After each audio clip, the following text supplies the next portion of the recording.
Donc, si vous remarquez, on avait vu show spanning tree, ok, pour voir qui était route et non route. Si je fais ça, show spanning tree, hein, c'est mal comme ceci. Switch. Ok. On fait un résumé. On a un résumé du spanning tree qui est là. Pour notre VLAN, ça c'est le résumé du spanning tree pour notre VLAN. Ok. Donc, on a deux ports qui sont en forward. Ok.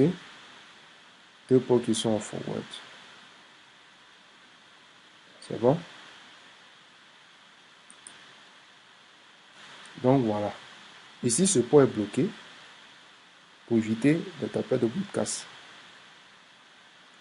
Donc, c'est ce qu'il faut savoir là. Maintenant, on a parlé aussi, il y a des éléments très importants qu'il faut savoir, c'est quoi? Port face, BPD Guard et RSTP. Port face, ok? Port face ici, lui, il est utilisé pour lorsqu'on va activer un autre mode de spanning tree, ok? Un mode de spanning tree qui s'appelle Rapid Spanning Tree, ok? RSTP. RSTP ici, c'est du spanning tree, mais qui est utilisé lorsqu'on va, qui utilise port face. Parce que Rapid Spanning Tree ici va nous permettre de d'aller plus vite par rapport au spanning tree classique. Le spanning tree classique, son algorithme ici est un peu lent par rapport à du rapide spanning tree. Okay? Donc, port face ici, c'est une fonctionnalité qui va nous permettre d'isoler le protocole spanning tree des utilisateurs. C'est bon? Donc, il s'active sur les interfaces qui doivent être en mode access. C'est bon? Maintenant, BP Quad, c'est une fonctionnalité qui va empêcher de fausses informations d'être injectées dans le domaine spanning tree si le port STP est désactivé. Ok? Lui aussi, il s'active si on a activé port fast. Voilà. Donc, BPD Quad ici s'active si on a activé port fast. Ok? Donc, ici, je retourne dans notre schéma. Ok? Mais avant, il faut savoir que ces éléments-là, ok, j'ai le rapid spanning tree. Donc ici, ça va permettre, ok, à rapid spanning tree d'aller plus vite. Alors que spanning tree ici va prendre environ 30 à 50 secondes, ok, donc ça fait que c'est lent. C'est pourquoi en disant port face BPD Guard sur rapid spanning tree, on va vite, ok. Et port face et BPD Guard, ce sont des fonctionnalités, ok, pour les éléments de couche 2. Donc, il s'active sur des interfaces qui sont en mode access, c'est-à-dire les interfaces doivent être en mode access si vous voulez les utiliser. Voilà. Donc, on allait un peu plus vite. OK. Donc, ça, c'est RSTP, Rapid Spanning Tree, toujours. OK. Et là, différents états, comme le discarding, c'est-à-dire il va combiner blocking et listening ensemble. C'est ce qui fait discarding, le nerding, le learning et le forwarding. Ce sont les différents éléments. Maintenant, au niveau des ports, on a les ports route, ports désignés, ports alternatifs, ports de backup, okay, on a les ports de secours. Donc ici, c'est les mêmes fonctionnalités que le spanning tree, mais il y a des éléments qui changent, c'est tout. Sinon, tout le concept est même chose. Okay? Tout le concept est même chose. Donc, permettez, je retourne sur Packet Tracer. Je vais faire une petite modification au niveau de la priorité. Okay? Donc, si elle fait la priorité, si on modifie la priorité, on va voir que spanning tree ici, ok, si on modifie la priorité, on va voir que spanning tree ici va changer. L'élection au niveau de spanning tree va changer. Donc, pour cela, ok, je vais lui donner une priorité encore plus faible, par exemple, switch, non, plutôt spanning tree, VLAN 1, Unity, ok, 4096. Ok, 4096. Et je valide. Donc, une fois fait, voilà, regardez, les réélections vont se reproduire. Ok, réélection, on va choisir qui est le roi. Voilà. On va choisir qui est le roi, quels sont les ports désignés du roi, quelles sont les routes portes, ok, et quels sont les ports qui seront bloqués. Eh bien, c'est déjà fait, on reste sur un temps record. Donc, voici, ok, si vous avez remarqué, le port était bloqué quelque part ici, ou bien ici, je ne sais plus trop, je n'ai pas bien regardé.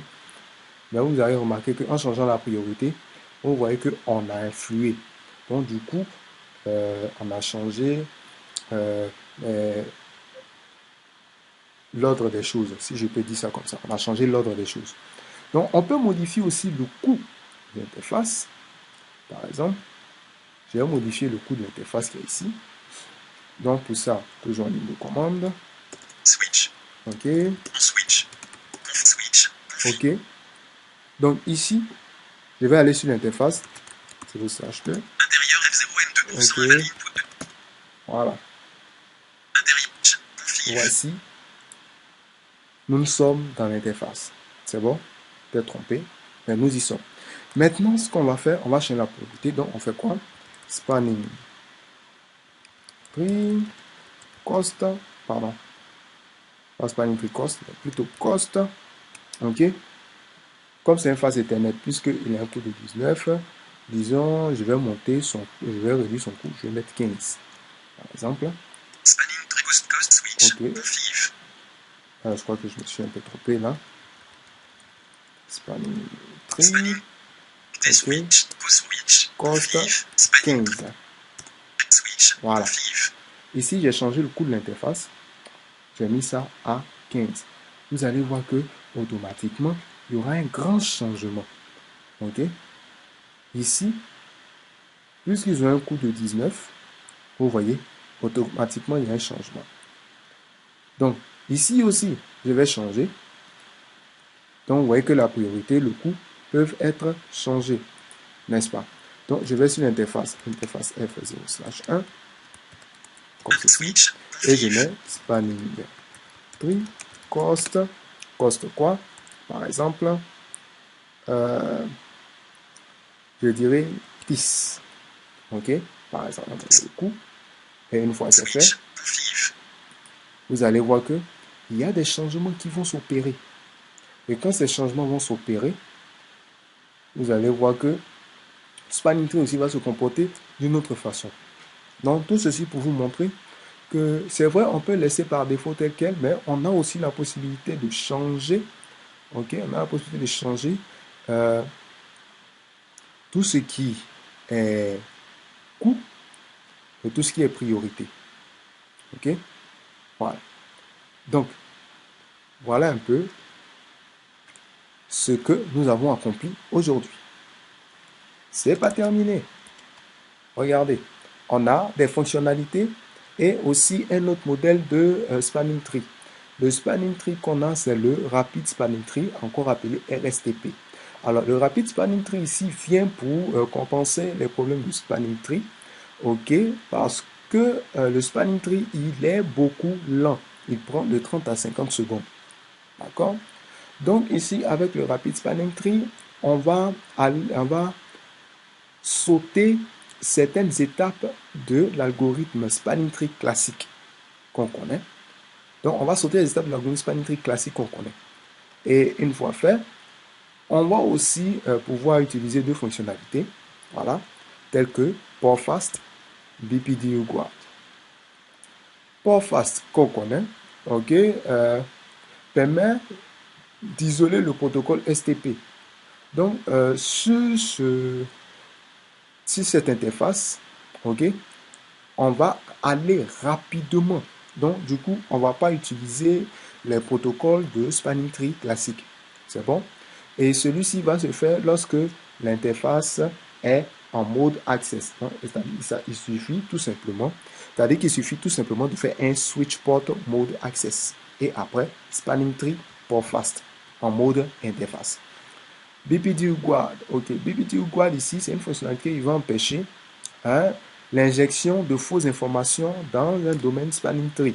Ok, donc ça va empêcher, ok, de mettre, d'injecter du faux. Donc, dans un cas de hacking au niveau du switch, dans un cas de sniffing, au niveau des protocoles de couche 2, ok, vous allez voir que BPD Guard ici va empêcher ces informations-là, va empêcher qu'on injecte de fausses informations.